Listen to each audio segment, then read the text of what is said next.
Amul dairy के उत्पादों के विरुद्ध एजेंडा फैलाती एक स्वघोषित वीगन वेबसाइट ditchdairy.in के विवादास्पद आर्टिकल पर दिल्ली हाईकोर्ट ने डेयरी उद्योग पर बुरी नजर डालने वालों को एक जोरदार तमाचा जड़ा।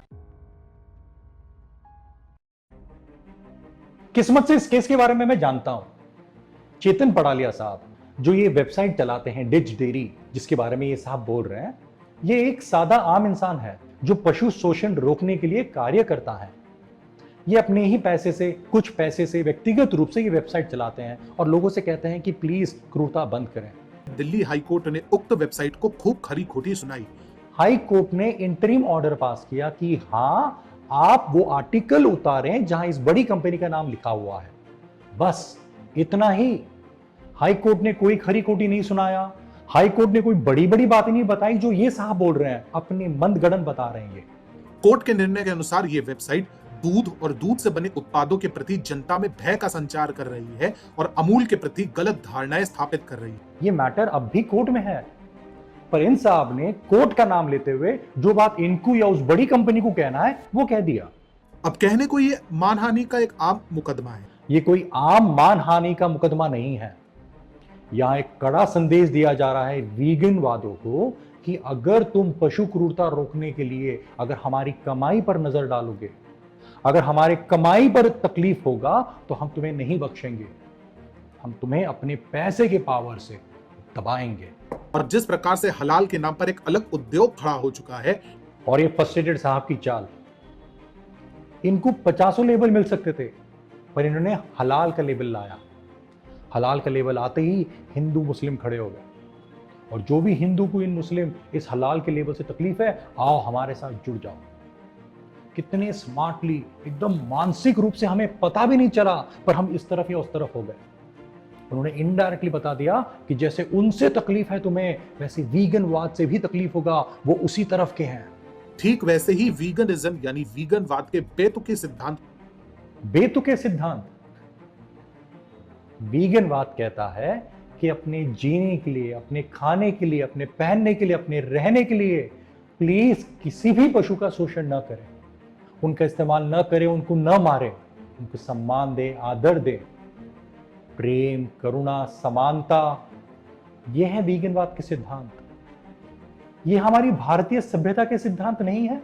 जिन धारणाओं पे वीगनिज्म, वीगनवाद बैठा हुआ है, वो तो पूर्णतः भूतदया और अहिंसा के ऊपर ही निर्भर है।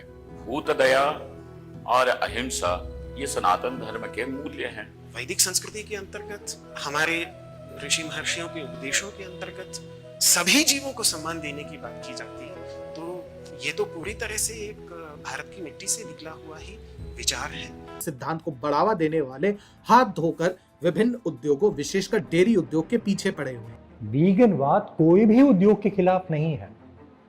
हम सिर्फ पशु क्रूरता, पशु शोषण के खिलाफ है। अगर आपका उद्योग पशु क्रूरता और पशु शोषण करता है तो हम आपसे निवेदन करते हैं कि प्लीज न करें। हम ये नहीं कहते कि पशु पालन न करें, पालें आप पशु को, प्लीज पालें, उनसे प्यार करें, उनका ख्याल रखें, पर ऐसा ना हो कि पशु आपको और आपके घर वालों को पाल रहे हैं, आप उनका इस्तेमाल किए जा रहे हो और जब काम के नहरे तो मार के फेंक देते हो।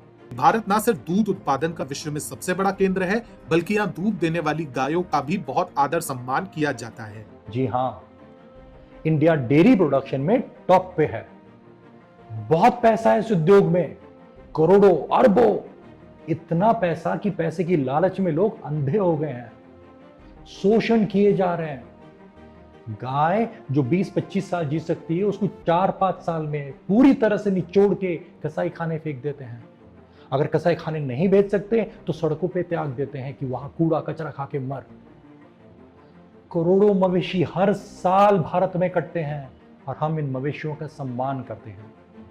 ये कैसा सम्मान, ये कैसा दोगलापन। वीगनवादियों को किसान विरोधी भी कह सकते हैं। किसानों को ऐसे लोगों के विरुद्ध भी इक्के दुक्के प्रदर्शन निकालने ही चाहिए। कितनी गलत बात है ये। इन्होंने बड़ी चालाकी से किसानों से नहीं, पूरे भारतवर्ष से कह दिया कि वीगन जो है किसान के खिलाफ है। किसानों से कहा कि मोर्चा निकालो इनके खिलाफ और वीगनों को डराओ, ये दबे रहें ताकि हम उद्योग जो है पैसा कमाते रहें। अरे साहब, वीगनवाद कहता है कि शुद्ध शाकाहारी खाएं, वनस्पति खाएं, जो आपके आसपास लोकल बाजार में मिले, सादा खाना खाएं जो ये किसान ही उगाते हैं। फिर हम इनके खिलाफ कैसे हुए? हाँ, हम उनके खिलाफ हैं जो पशु पालन करके पशुओं का शोषण करते हैं।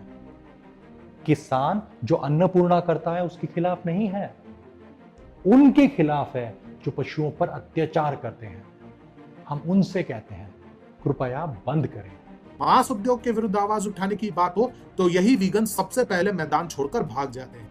मैदान छोड़ के भाग जाते हैं? कहीं पे कोई जंग हो रहा है क्या साहब?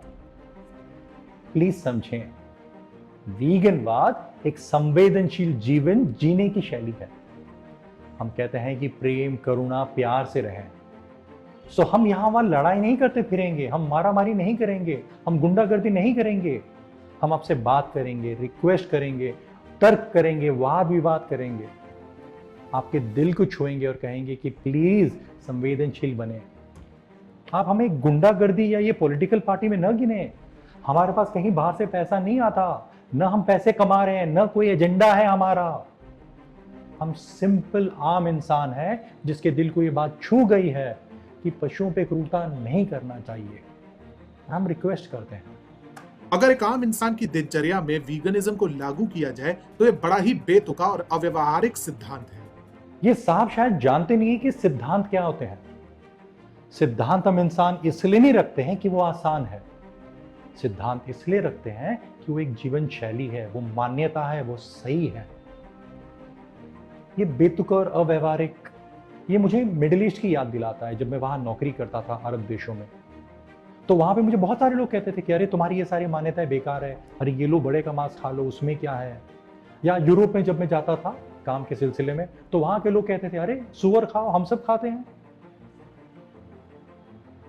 आसान था क्योंकि मैं वहां घूम रहा था, पर वो मेरे सिद्धांत नहीं थे। सिद्धांत आसान है इसलिए नहीं रखा जाता, सही है इसलिए रखते हैं।